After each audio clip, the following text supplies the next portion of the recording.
Hello friends, आज का topic है मौर्य साम्राज्य अर्थात मौर्यन एम्पायर। तो जब हम लोग मौर्य साम्राज्य की बात करते हैं, पहला नाम चंद्रगुप्त मौर्य का आता है। तो मौर्य वंश का संस्थापक किसे कहा जाता है? चंद्रगुप्त मौर्य को मौर्य वंश का संस्थापक कहा जाता है। और चंद्रगुप्त मौर्य का जन्म कब होता है? 345 ईसा पूर्व में होता है। मौर्य वंश के संस्थापक चंद्रगुप्त मौर्य, और इसका जन्म जो है 345 ईसा पूर्व में होता है। जस्टिन ने चंद्रगुप्त मौर्य को सैंड्रोकोटस कहा है। जस्टिन ने चंद्रगुप्त मौर्य को क्या कहा है? सैंड्रोकोटस कहा है, जिसकी पहचान विलियम जोन्स ने चंद्रगुप्त मौर्य से की है। जस्टिन ने चंद्रगुप्त मौर्य को सैंड्रोकोटस कहा है, और इसकी पहचान किसने की है? तो इसकी पहचान विलियम जोन्स द्वारा की गई है। तो अभी हम लोगों ने क्या जाना? मौर्य वंश के संस्थापक चंद्रगुप्त मौर्य, इसका जन्म होता है 345 ईसा पूर्व में। और जस्टिन ने चंद्रगुप्त मौर्य को सैंड्रोकोटस कहा है, और इसकी जानकारी हमें किससे मिलती है? यानी किसने पहचान दिया था चंद्रगुप्त मौर्य ही सैंड्रोकोटस है? तो विलियम जोन्स ने बताया था कि चंद्रगुप्त मौर्य ही सैंड्रोकोटस है। नेक्स्ट पॉइंट देखते हैं। विशाखदत्त कृत मुद्रा राक्षस में चंद्रगुप्त मौर्य के लिए वृषल शब्द का प्रयोग किया गया है। तो मुद्रा राक्षस का रचना किसने किया था? विशाख दत्त ने। और इसमें जो है चंद्रगुप्त मौर्य को क्या कहा गया है? वृषल कहा गया है। वृषल का अर्थ क्या होता है? निम्न कुल में उत्पन्न। तो विशाख दत्त द्वारा कृत मुद्रा राक्षस में चंद्रगुप्त मौर्य के लिए वृषल शब्द का प्रयोग किया गया है। और विलियम जोन्स ने यह पहचान दिया था कि चंद्रगुप्त मौर्य ही सैंड्रोकोटस है। और सैंड्रोकोटस चंद्रगुप्त मौर्य को किसने कहा था? तो वो जस्टिन ने कहा था। घनानंद को हराने में चाणक्य, जिसे हम लोग कौटिल्य और विष्णुगुप्त के नाम से भी जानते हैं, उसने चंद्रगुप्त मौर्य की मदद की थी। घनानंद को पराजित करने में चाणक्य ने चंद्रगुप्त मौर्य की मदद की थी, जो बाद में चंद्रगुप्त का प्रधानमंत्री बना था। चाणक्य जो है बाद में चंद्रगुप्त का प्रधानमंत्री बना था। और चाणक्य द्वारा लिखित पुस्तक अर्थशास्त्र है, जिसका संबंध राजनीति से है। तो अर्थशास्त्र का संबंध किससे है? अर्थशास्त्र का संबंध जो है राजनीति से है।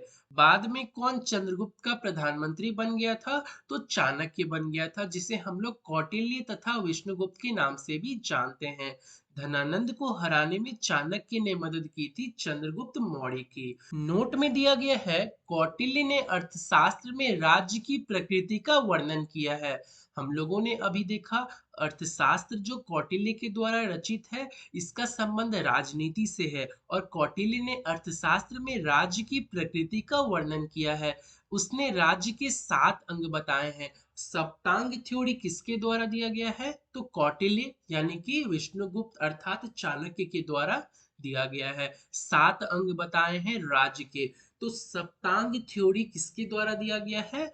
कौटिल्य के द्वारा दिया गया है। ये अंग कौन कौन से हैं? पहला है स्वामी, अमात्य, जनपद, दुर्ग, कोष, दंड, सेना और मित्र। ये 7 अंग है राज्य के, जो कि कौटिल्य के द्वारा अर्थशास्त्र में बताए गए हैं। इसे ही सप्तांग कहते हैं। अभी मैंने कहा सप्तांग थ्योरी क्या है? इन्होंने 7 अंग दिए हैं राज्य के, यही सप्तांग थ्योरी है। वो कौन कौन से है? स्वामी, अमात्य, जनपद, दुर्ग, कोष, दंड, सेना और मित्र। ये 7 अंग है, जिसका वर्णन जो है कौटिल्य के अर्थशास्त्र में है।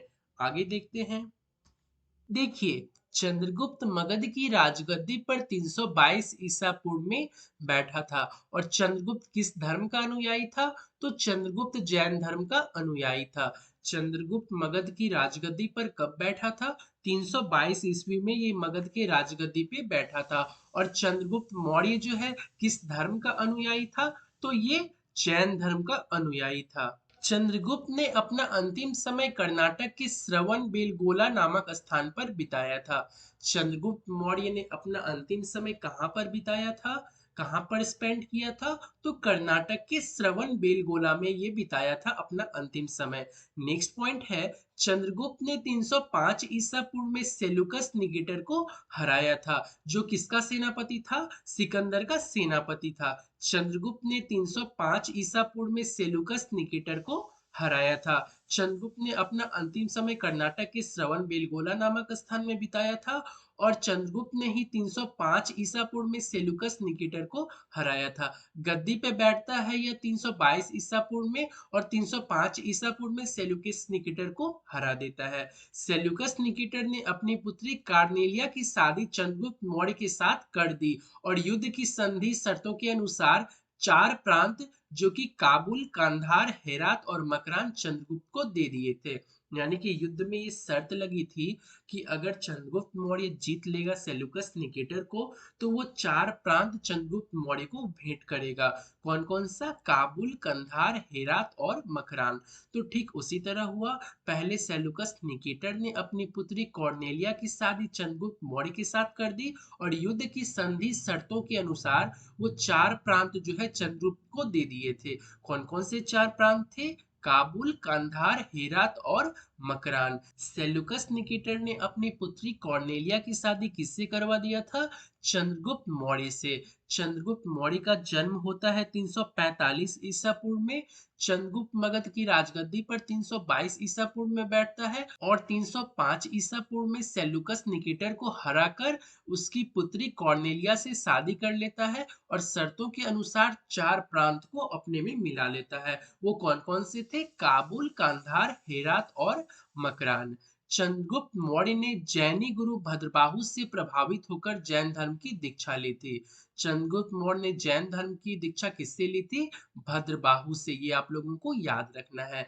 चंद्रगुप्त किस धर्म के अनुयायी थे? तो जैन धर्म के अनुयायी थे। और ये किससे शिक्षा लिए थे जैन धर्म के? तो भद्रबाहु से शिक्षा लिए थे। नेक्स्ट पॉइंट है, मेगस्थनीज सेल्यूकस निकेटर का राजदूत था जो चंद्रगुप्त के दरबार में रहता था। मेगास्थनीज का एक बहुत ही मस्त कृत है जिसका नाम है इंडिका।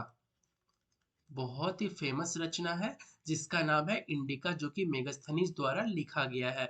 और मेगास्थनीज कौन था? तो सेल्यूकस निकेटर का राजदूत था जिसे कि 305 ईसा पूर्व में चंद्रगुप्त ने पराजित कर दिया था। नेक्स्ट पॉइंट देखते हैं। देखिए, मेगस्थनीज द्वारा लिखी गई पुस्तक इंडिका जिसके बारे में मैं अभी आप लोगों को बताया हूँ। मेगस्थनीज द्वारा कौन सा पुस्तक की रचना की गई थी? तो इंडिका की। मेगस्थनीज के अनुसार सम्राट का जनता के सामने आने के अवसरों पर शोभा यात्रा के रूप में जश्न मनाया जाता है। उन्हें एक सोने के पालकी में ले जाया जाता है, अर्थात उनके अंगरक्षक सोने और चांदी से अलंकृत हाथियों पर सवार रहते हैं। कुछ अंगरक्षक पेड़ों को लेकर चलते हैं। इन पेड़ों पर प्रशिक्षित तोतों का झुंड रहता है जो कि सम्राट के सिर के चारों तरफ चक्कर लगाता रहता है। राजा सामान्यतः हथियारबंद महिलाओं से घिरे होते हैं। राजा जो उनमें होते थे वो जनरली जो है हथियारबंद महिलाओं से घिरे होते हैं। उनके खाना खाने के पहले खास नौकर उस खाने को चखते हैं। ये सब किसमें लिखे गए? ये सब किसमें लिखी गई थी? तो मेगस्थनीज के द्वारा जो एक पुस्तक की रचना की गई थी इंडिका, इसी में ये सब चीज वर्णित थी।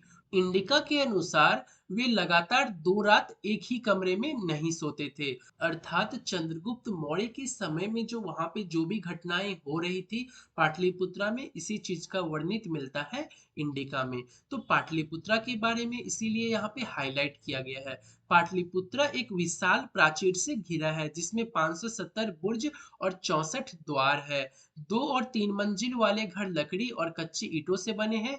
राजा का महल भी काठ का बना है जिसे पत्थर की नकाशी से अलंकृत किया गया है। तो ये सारे वर्णित है इंडिका में। यह चारों तरफ से उद्यानों और चिड़िया के लिए बने बसेरों से घिरा है। तो बेसिकली आप लोग ये समझ सकते हैं कि मेगस्थनीज के द्वारा जो इंडिका की रचना की गई थी उसमें पाटलिपुत्रा अर्थात चंद्रगुप्त मौर्य के प्रशासन के बारे में दिया गया है। देखिए, कौटिल्य के द्वारा जो अर्थशास्त्र की रचना की गई थी वो राजनीति से संबंधित था। और ये जो इंडिका है जो कि मेगस्थनीज के द्वारा लिखी गई है, इसमें पाटलिपुत्रा का विशेष वर्णन है। ये सारे वर्णन मिलते हैं इंडिका में। नेक्स्ट पॉइंट देखते हैं। देखिए, चंद्रगुप्त मौर्य और सेल्यूकस के बीच हुए युद्ध का वर्णन एपियानस ने किया है। चंद्रगुप्त मौर्य और सेल्यूकस निकेटर के बीच जो युद्ध हुआ था इसका वर्णन किसने किया है? एपियानस ने किया है। किसने किया है? एपियानस ने। चंद्रगुप्त मौर्य और सेल्यूकस के बीच हुए युद्ध का वर्णन किसने किया है? एपियानस ने किया है। प्लूटोर्क के अनुसार चंद्रगुप्त ने सेल्यूकस को 500 हाथी उपहार में दिए थे। किसके अनुसार चंद्रगुप्त ने सेल्यूकस निकेटर को 500 हाथी उपहार में दिए थे? तो प्लूटोर्क के अनुसार। ठीक है। चंद्रगुप्त की मृत्यु 298 ईसा पूर्व में श्रवण बेलगोला में उपवास द्वारा हुई थी। हम लोगों ने पढ़ा कि चंद्रगुप्त मौर्य अपना अंतिम समय कर्नाटक के श्रवण बेलगोला में बिताए थे। तो वैसा ही यहाँ पे लिखा गया है कि चंद्रगुप्त की मृत्यु 298 ईसा पूर्व में श्रवण बेलगोला में उपवास द्वारा हुई थी। चंद्रगुप्त मौर्य की मृत्यु कब होती है? 298 ईसा पूर्व में होती है। तो इससे पहला क्वेश्चन बनता है कि चंद्रगुप्त मौर्य जो है गद्दी पर कब बैठा था? तो 322 ईसा पूर्व में चंद्रगुप्त मौर्य ने गद्दी पर विराजमान किया था।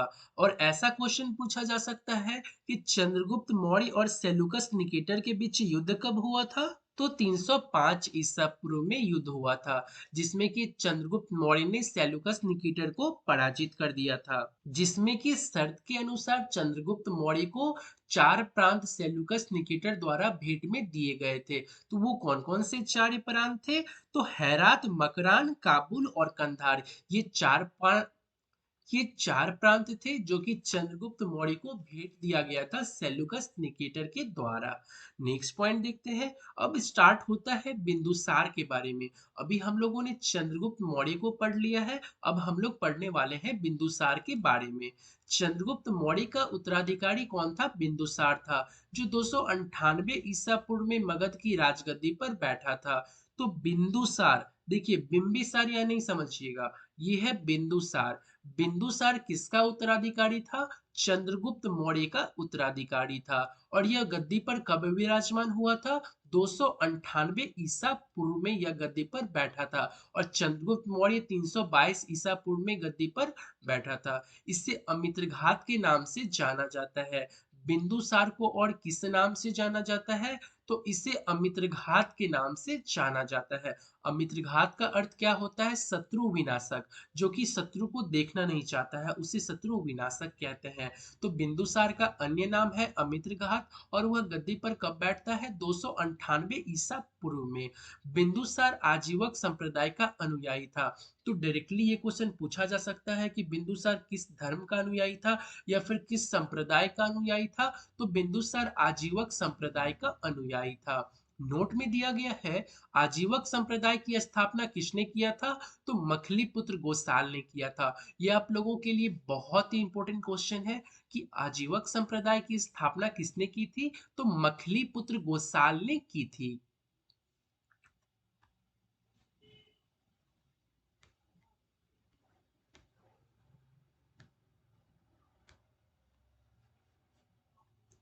देखिए, वायु पुराण में बिंदुसार को भद्रसार या वाड़ीसार कहा गया है। तो बिंदुसार को वायु पुराण में क्या कहा गया है? भद्रसार कहा गया है। अर्थात हम लोग ये कह सकते हैं कि बिंदुसार का अन्य नाम क्या है? तो भद्रसार है। स्ट्रेबो के अनुसार सीरियन नरेश एंटियोकस ने बिंदुसार के दरबार में डायमिकस नामक राजदूत भेजा था। इसे ही मेगस्थनीज का उत्तराधिकारी माना जाता है। तो मेगास्थनीज का उत्तराधिकारी किसे माना जाता है?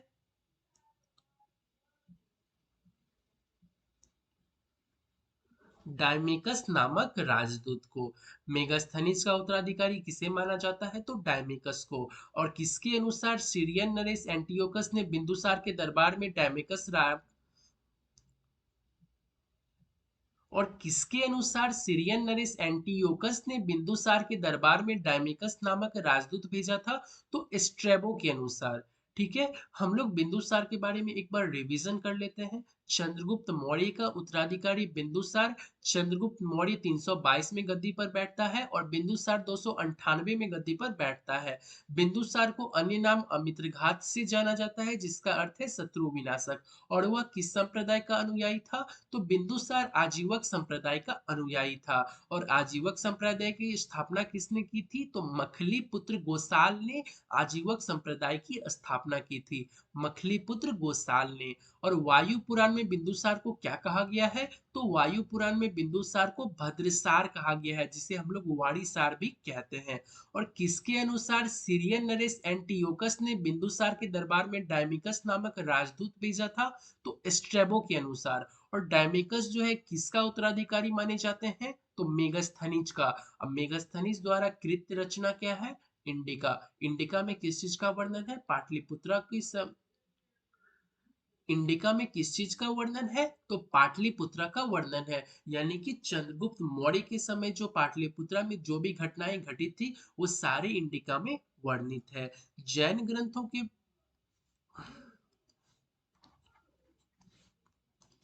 जैन ग्रंथों में बिंदुसार को सिंहसेन कहा गया है। जैन ग्रंथ में बिंदुसार को क्या कहा गया है? सिंहसेन कहा गया है। वायु पुराण में बिंदुसार को क्या कहा गया है? भद्रसार कहा गया है। देखिए बिंदुसार के कितने नाम हैं? अमित्रघात, वायु पुराण में भद्रसार और जैन ग्रंथों में सिंहसेन। ठीक है, आगे देखते हैं। देखिए बिंदुसार के शासनकाल में तक्षशिला में हुए दो विद्रोहों का वर्णन मिलता है। बिंदुसार के शासनकाल में तक्षशिला में जो है दो विद्रोह हुए थे उसका वर्णन मिलता है। इस विद्रोह को दबाने के लिए बिंदुसार ने पहले सुसीम को और बाद में अशोक को भेजा था। देखिए बिंदुसार के शासनकाल में तक्षशिला में जो है दो विद्रोह होता है, तो उसमें बिंदुसार जो है पहले अपने तो उसमें बिंदुसार जो है उस विद्रोह को दबाने के लिए पहले सुसीम को भेजते हैं जो कि असफल हो जाता है, फिर बाद में अशोक को भेजते हैं जो कि सफल हो जाता है। तो यही यहाँ पे वर्णित है कि बिंदुसार के शासनकाल में तक्षशिला में दो विद्रोह हुए थे। इस विद्रोह को दबाने के लिए बिंदुसार ने पहले सुसीम को भेजा और जब वह असफल हो गया बाद में अशोक को भेजा था। ठीक है, नेक्स्ट पॉइंट है एथिनियस के अनुसार बिंदुसार ने सीरिया के शासक एंटियोकस प्रथम से मदिरा, सूखे अंजीर एवं एक दार्शनिक भेजने की प्रार्थना की थी। तो एथिनियस के अनुसार बिंदुसार ने सीरिया के शासक कौन थे जिसे ये तीन चीज भेजने की प्रार्थना की थी, जिसमें मदिरा, सूखे अंजीर और एक दार्शनिक भेजने की प्रार्थना की गई थी। तो वो कौन थे? एंटियोकस प्रथम। यानी कि एथिनियस के अनुसार जो है बिंदुसार ने सीरिया के शासक एंटियोकस प्रथम से मदिरा, सूखे मंजीर और एक दार्शनिक भेजने की प्रार्थना की थी, जिसमें कि एंटियोकस प्रथम ने बाद में मदिरा भेज दिया था, सूखा अंजीर भी भेज दिया, लेकिन एक दार्शनिक नहीं भेजा था क्योंकि ये उसके खिलाफ हो जाता। नेक्स्ट पॉइंट देखते हैं। बौद्ध विद्वान तारानाथ ने बिंदुसार को 16 राज्यों का विजेता बताया है। तो किसके अनुसार ये बताया गया है कि बिंदुसार 16 राज्यों के विजेता थे? तो वो बौद्ध विद्वान तारानाथ के द्वारा बताया गया है। यानी तारानाथ ने ये बताया कि बिंदुसार 16 राज्यों के विजेता है। तारानाथ द्वारा दी गई स्टेटमेंट क्या थी? बिंदुसार 16 राज्यों का विजेता है। नेक्स्ट पॉइंट पढ़ते हैं। बिंदुसार की सभा में 500 सदस्यों वाली एक मंत्री परिषद थी जिसका प्रधान खल्लाटक कहलाया जाता था। बिंदुसार की सभा में 500 मेंबर होती थी जिसमें एक मंत्री परिषद थी और उसका प्रधान को खल्लाटक कहा जाता था। तो यहाँ पे बिंदुसार टॉपिक कंप्लीट होता है, चंद्रगुप्त मौर्य कंप्लीट होता है। अब हम लोग नेक्स्ट वीडियो में अशोक के बारे में पढ़ेंगे जो कि आपके एग्जाम पॉइंट ऑफ व्यू से बहुत ही इंपॉर्टेंट रहने वाला है। तो आज यहीं तक, नेक्स्ट सेशन देखना ना भूलिएगा। धन्यवाद।